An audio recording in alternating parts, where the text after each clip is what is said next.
Hey folks, Luke here for That's Us Gaming, and I'm back with another entry in my diary of an indecisive gamer. So without further ado, let's get stuck in. If you watched last week's video, you'll know that I planned to have one last play of the Battlefield 5 beta before it finished. So Monday evening, fellow That's Us Gaming star Lee and I set up a squad and ventured forth to the battle lines of World War II. Before I did that, I did manage a couple of games by myself. They didn't go too bad either. I died a whole bunch as per usual, but at least managed around 20 kills each in the two games I played solo. I think I was really starting to get the hang of it. Or at least that's what I was starting to think.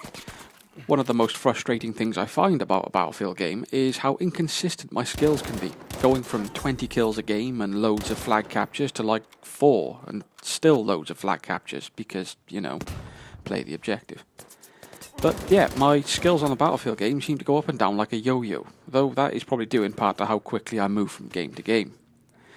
Once Lee joined me, the party chat we were in provided us with the tactical advantage of communication. I know it seems obvious, but getting to communicate with a teammate can enhance the whole experience of a military shooter, and with it we were able to capture so many more flags than I had running solo. Unfortunately, as the night went on, the server we were in started to depopulate rather drastically. Before we knew it, we were in a 6-on-3 situation, which made our last game of the night take bloody ages. Not wanting to quit though, we persevered and got the victory. At the end of my time with the Battlefield 5 beta, I can honestly say that I enjoyed myself. I don't think that it does anything special that we haven't seen in previous Battlefields, but this is just a beta after all and not the full game, so it was more about tightening the gameplay than showing off the full scope of what's new. I'm still not sure if this is a day one purchase for me, considering how close to Christmas it's releasing, and being lower on my priorities this year compared to the likes of Soul Calibur 6 and the Spyro Reignited trilogy, but I am very keen to play it in full. I thoroughly enjoyed the war stories from Battlefield 1, and so they are one of the main things drawing me into 5. If I don't buy it day one, then I'll probably just put it on a Christmas wishlist or something. Tuesday morning I awoke to begin what would become a tradition for me for the next 16 weeks, checking the finals of my fantasy football team. Monday night before going to bed I was leading by about 18 points, but both myself and my opponent had a player left each. I had Oakland Raiders running back Marshawn Lynch, and my opponent had the defensive team for the Detroit Lions. I didn't stay up to watch the games because unless my favourite team, the New Orleans Saints, are playing, I'll just get it on catch up with my Game Pass. Upon checking my team Tuesday morning though, I discovered that I had won. And this was admittedly thanks mostly to the combination of Saints quarterback Drew Brees, Saints running back Alvin Kamara and Patriots tight end Rob Gronkowski getting 98 points between them. With a total score of 132, you can see why I have cause for concern with the rest of my team.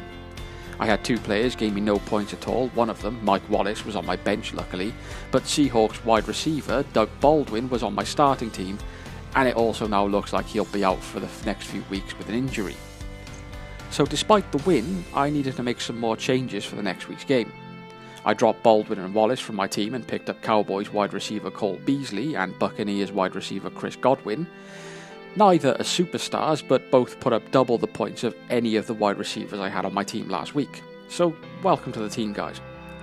I also made another change at my reserve quarterback, dropping Ben Roethlisberger of the Steelers in favour of Buccaneers Ryan Fitzpatrick, who obtained a massive 42 points last week. I know it's not guaranteed to happen again, but I'd rather have him on my bench for now than used against me. Plus, he could be a good bargaining chip for trades if his performance does carry on like that. I'm hoping that I can pull off another win next week, but my running back situation is looking a bit shaky at the moment. With Lynch and Anderson not participating in practice, I may have to make some last minute changes Sunday afternoon if their injuries turn out to be something more serious. Wednesday evening, Lee asked me if I wanted to play some Sea of Thieves. I hadn't planned on playing any this week, but I'd finished watching the last season of Black Sails the night before and was really geared up for a pirate adventure, so I agreed. One of the big takeaways from the night was that we really are starting to get the hang of docking the ship at the outposts. We scored a pretty big haul of gold, spent most of our time doing gold hoarders quests, and kept finding other treasure chests just lying around on our travels too. At one point, I think we were lugging 6 chests around before a tiny bit of paranoia started to set in, and we went out of our way to get to an outpost before we ran into some other gold-hungry scallywags. I had about 10,000 gold on me when we were docked at Ancient Spire Outpost, so I had a look around the shops, and the Sovereign set of equipment really caught my eye.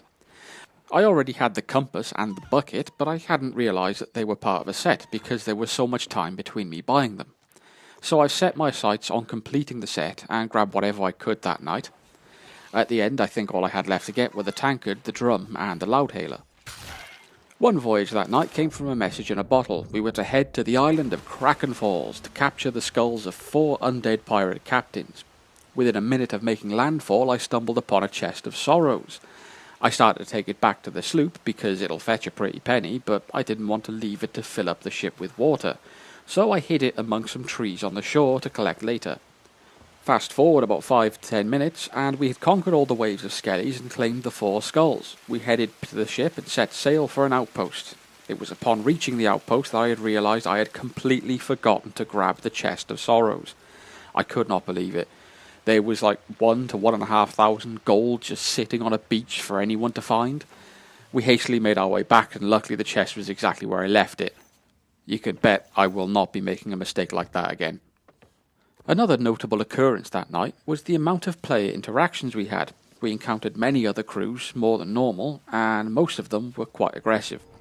The most memorable encounter being one where I was below deck looking for islands to mark up on the map, while Lee was perusing the local shops, and this sloop just comes crashing into ours, seemingly out of nowhere. We end up battling these 2 guys for a little while, trading kills back and forth. We had just sold our treasure, so fixing the ship wasn't imperative. If it sank, we'd just respawn at a random island, so we just fought on. The whole thing seemed to end in a sort of victory. Our ship had floated away from the island for a bit during the ruckus. I think I'd already raised the anchor before it all happened, so maybe the impact of the other ship set us adrift. So after a respawn back at the ship, I went up on deck to fight our rival crew and managed to kill both of them. So I quickly fixed up the ship while he was waiting to respawn as well, and we set sail as soon as possible. It was a pretty fun night overall, lots of gold and lots of excitement, and the green skelly glitch made its way back into our game, only this time Lee was the victim. It was kind of fun having a skeleton for a crewmate though, made me feel like I was some evil pirate lord who raised his crew from the dead. The next day I had a serious hankering for some more Sea of Thieves, so I started out solo and planned on inviting any one of my regular crew who happened to appear online. Spoiler alert, I was solo for the night.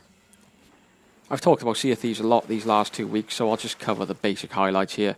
I found an inordinate amount of powder kegs that night. It seemed like I kept finding 2 or 3 on each island I went to. I made a decent bit of money out of it, but damn, I felt on edge the whole time. I encountered a chest of 1,000 grogs for the first time Thursday night too. That was interesting. I'd heard about what they do, and the moment I found one I just thought, this is going to be fun. For those unfamiliar with it, it gets you drunk when you're holding it, making walking much more of a chore than it needs to be. I do like that you get a badly played tune of what should we do with a drunken sailor while carrying it though. Like the chest of sorrows, it does fetch a hefty amount of gold, so it is pretty much worth the extra effort to transport. Thanks to all the powder kegs and the 2 chests of 1,000 grogs that I found, plus the voyages I went on, I was able to afford the rest of my sovereign set of equipment. So now all I have left to get is the weapons. They cost about 2 or 3 times the amount of gold that the equipment did, so it'll take a little longer to get each piece, but they look pretty damn cool. Friday brought with it the release of Shadow of the Tomb Raider, and I have been anticipating this game a great deal. I loved the last 2 games, and I'm keen to see how they progress the story in this one. I'm going to say up front though that I have no intention of spoiling the game for anyone, so I won't really be discussing the plot, and I'll only be showing very early game footage. The game does start with another classic beat the crap out of Lara intro. The image of her trying to free her leg from underneath a rock using a hunting knife made me begin to wonder if the writers of Saw were somehow involved in this game. I do really like the layout of the skill tree in this game too. I had expected a lot of Mayan-inspired features in the game, and was not disappointed here. I'm probably going to lean heavily into the scavenger and stealth-based perks early into the game, and combat ones later. That's pretty much how I ended up playing the previous 2 games. Apart from that though, I've not got a whole lot to say so far. I've only played for about an hour and a half before having to head out for a while, so I've only seen some simple puzzles and some simple gameplay, and a buttload of cutscenes. So I'll save most of my comments for when I've played it a bit more substantially. I would return to my Xbox later in the day, but I was invited to a party chat with some friends, so not wanting to be distracted while playing the Tomb Raider, I decided to pop onto Sea of Thieves for a little bit, and I do mean a little bit. I must have played the game for about an hour to maybe an hour and a half, and nothing was going my way. When I set up a Gold Hoarder's voyage, there was a massive storm between me and my destination. I thought I'd brave it, but got so lost in the storm that I could barely find my way out of it. Thanks to that setback, it took bloody ages to get to the island I was aiming for, where I only found 2 treasure chests. On the cheap end of the scale, no less too. I did, however, find another 3 powder kegs yet again, and when I was making my way to an outpost to sell my haul, I noticed I was being followed by another ship, and that ship was flying the Red Reaper flag, so I was a bit on edge. At this point, I realised that the nearest outpost was at the edge of another storm. Not wanting to lose what little treasure I had, I made another decision to brave the storm in favour of hastily getting to my destination. I really had to fight to get there as well, but I made it to port. Alright, I crashed into the dock and just started to run with the most expensive looking chest first. The other ship had followed me through the storm, and after selling the first chest, I headed back for the other. I saw them opening fire on my ship, so I just jumped aboard, grabbed the second chest and ran. They sank my ship and I lost the powder keg, so I thought I might as well fight them. That didn't go well either, and I died pretty quick. After spawning at a new island, I set another voyage and planned my course. I began to set sail and noticed that the storm was in my way yet again, and the second quickest route to my destination, without braving the storm, would put me directly in path of the crew that just sank me. I took all this as the game telling me to do one, so I backed out and finished up for the night.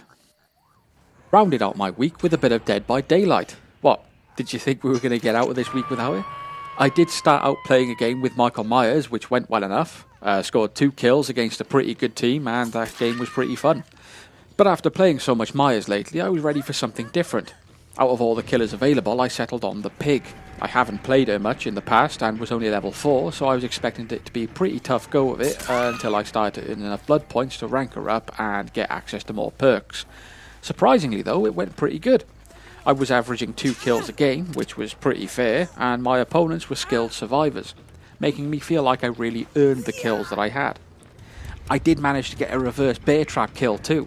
I've never seen one of the damn things work, so hearing a loud snap and seeing a survivor drop dead 3 feet from the exit during a chase was pretty damn satisfying. I did notice a player run through the exit wearing a trap though, which I thought was supposed to make the thing trigger automatically and kill the survivor, so I'm going to need to check online to see if I've misunderstood the trap's rules or something. I'm looking forward to getting some more games in with the Pig, but what with Behaviour announcing that the new killer, the Spirit, is due for release early next week, I may have to divide my time a little bit more than usual. That was my week. A fair bit of piracy, but still quite varied. If you enjoyed this video, then hit the like button. If you have any questions about the games I've played this week or want to tell me about the games you've been playing this week, then feel free to leave a comment. And make sure you're subscribed to the channel to stay up to date with our latest videos. We post a few times a week, so there's always something new to watch. All that aside though, thanks for watching and I'll talk to you next week.